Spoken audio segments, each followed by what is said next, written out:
বন্ধুসকল welcome to a new fresh video' so এই ভিডিঅ'টোত BSc থাৰ্ড চেম গুৱাহাটী ইউনিভাৰ্চিটিৰ আণ্ডাৰত BSc থাৰ্ড চেম CBCSৰ এক্সামৰ যি ফৰ্ম ফিল আপ চলি আছে ৱেবছাইটত এইটো মই আপোনালোকক দেখাই আছোঁ যদি এতিয়ালৈকে আপোনালোকে ফৰ্ম ফিল আপ কৰা নাই থাৰ্ড চেমৰ তেতিয়াহ'লে এই ভিডিঅ'টো ষ্টেপ বাই ষ্টেপ চাই থাকক আপোনাৰ মোবাইলত বা লেপটপত একদম সহজতে কৰিব পাৰিব সো যদি এতিয়ালৈকে কৰা নাই তেতিয়াহ'লে ভিডিঅ'টো শেষলৈকে চাই থাকিব যদি নতুনকৈ আহিছে চেনেলত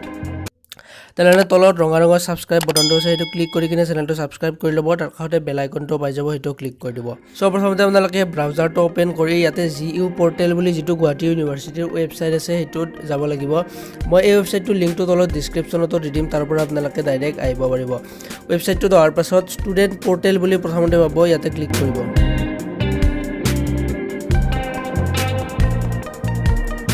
ইয়াৰ আপোনালোকে লগইন কৰিব লাগিব প্ৰথমতে প্ৰথম বক্স যেটো আছে হেতুত আপোনাৰ ৰোল নাম্বাৰ বা ৰেজিষ্ট্ৰেচন নাম্বাৰটো দিব বহুৱাব আৰু তলৰ যেটো পাছৱৰ্ডৰ বক্স আছে হেতুত আপোনালোকে পাছৱৰ্ডটো বহুৱাব যদি এতিয়ালৈকে আপোনালোকে নিজে পাছৱৰ্ডটো চেঞ্জ কৰা নাই তেতিয়াহ'লে আপোনাৰ যেটো ডেট অফ বাৰ্থ আছে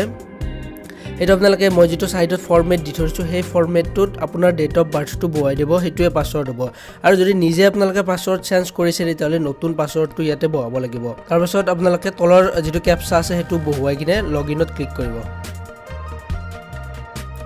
লগইন কৰাৰ পাছত আপোনালোকে প্ৰথমতে অপচনটো পাব এক্সাম ফৰ্ম বুলি ইয়াতে ক্লিক কৰিব এটা ক্লিক কৰিলে আপোনাৰ ফৰ্মখন ওপেন হৈ যাব এটা প্ৰথমতে আপোনালোকে মিডিয়ামটো সিলেক্ট কৰিব ইংলিশ বা আসামিজ যি হয় আপোনালোকে সিলেক্ট কৰিব তাৰ পিছত তলত যেটো আছে ৰেড কালাৰৰ লাইনটো ক্লিক হিয়াৰ টু সিলেক্ট হেতু আপোনালোকে ক্লিক কৰিব ইয়াতে এটা আপোনাৰ যেটো পাস কোৰ্স সাবজেক্ট যদি আপোনাৰ মেজৰ আছে তেতিয়াহ'লে আপোনাৰ যেটো পাস কোৰ্স সাবজেক্ট আছে হেতু আপোনালোকে প্ৰথম বক্সটোৰ পৰা সিলেক্ট কৰিব লাগিব ইয়াতে জেনেৰিক বা ইলেক্টিভ সাবজেক্ট আছে আপোনাৰ যেটো পাস কোৰ্সৰ সাবজেক্ট হেতু ইয়াৰ পৰা সিলেক্ট কৰিব তাৰ পিছত তলৰ বক্সটোৰ আপোনালোকে SCC সাবজেক্টখন সিলেক্ট কৰিব লাগিব আপোনাৰ যেটো সাবজেক্টতে মেজৰ আছে হেতু সাবজেক্টতে SCCও থাকিব যদি আপোনাৰ মেজৰ নাই তেতিয়াহ'লে যোনটো সাবজেক্টত আছে SCC খন সেই সাবজেক্টটো সিলেক্ট কৰিব কৰি কিনে সাইডত গেট পেপাৰছ বুলি আছে ইয়াতে ক্লিক কৰিব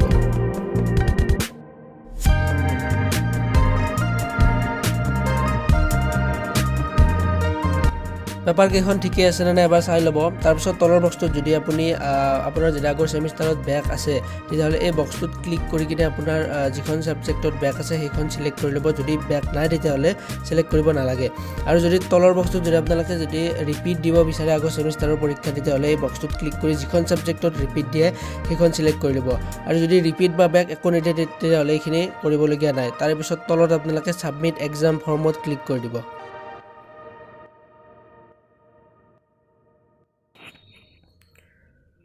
তাৰ পাছত পিছৰ তলৰ ফালে আহিলে আৰু এটা ডিক্লাৰেচনৰ অপচন আছে এই বক্সটোত আপোনালোকে টিক কৰি কিনে তলত যেটো সাবমিট এক্সাম ফৰ্ম আছে হেতুত ক্লিক কৰি আপোনালোকে ফাইনেল সাবমিট কৰি দিব সো এটা এই এক্সাম ফৰ্মখন যদি ডাউনলোড কৰিব বিচাৰে আপোনালোকে লেফট সাইডে চালে ইয়াতে এক্সাম ফৰ্ম ডাউনলোড বুলি আছে ইয়াতে ক্লিক কৰি কিনে এটোত যেটো থাৰ্ড চেমৰ আছে এইখন আপোনালোকে ইয়াৰ পৰা ডাইৰেক্ট PDF আকাৰত ডাউনলোড কৰি ল'ব পাৰিব আৰু পিছত প্ৰিন্ট আউট কৰি ল'ব তো এতিয়া কথাটো হল ইয়াৰে ফৰ্ম ফিল আপৰ পইচাটো অনলাইন পেমেন্ট কৰিব নালাগে কলেজত জমা দিব লাগিব ইয়াত লেখা আছে your exam fees has been paid by college আপোনাৰ যিখন কলেজ সেইখনৰ কলেজ অথৰিটিয়ে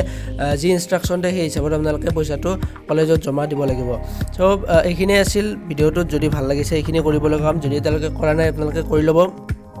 যদি ভিডিওটো ভাল লাগিছে নিশ্চয় লাইক কৰিব আৰু যদি নতুনকৈ হৈছে চেনেলত